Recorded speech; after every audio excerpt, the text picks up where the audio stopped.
Vous avez des personnes qui attendent depuis 3-4 ans. Racontez-nous un peu l'impact que ça peut avoir sur la vie des gens, en fait. Et vous-même, vous êtes concernée, racontez-nous. Comme je l'ai déjà dit, j'étais en Algérie, je travaille. J'avais un bon salaire, une bonne situation. On m'a proposé un poste, un très bon poste, qui est géomètre, et sur un projet parmi les plus grands projets du monde, qui est le Grand Paris Express. Je suis rentrée en France avec un visa salarié OFI.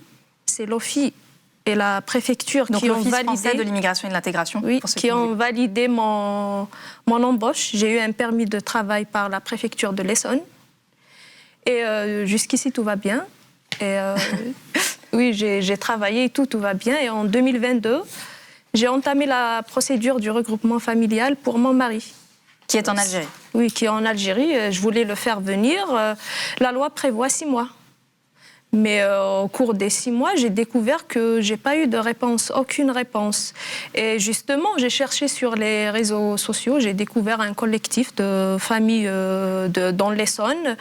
Et en rentrant avec eux, en contact avec eux, j'ai découvert qu'il y avait des personnes qui attendaient depuis 2019, 2020, qui ont déposé des dossiers depuis 2020 et aucune réponse. D'ailleurs, il y a un cas, son transfert à la préfecture 2021 et à ce jour, il n'a pas reçu d'avis favorable, il attend toujours.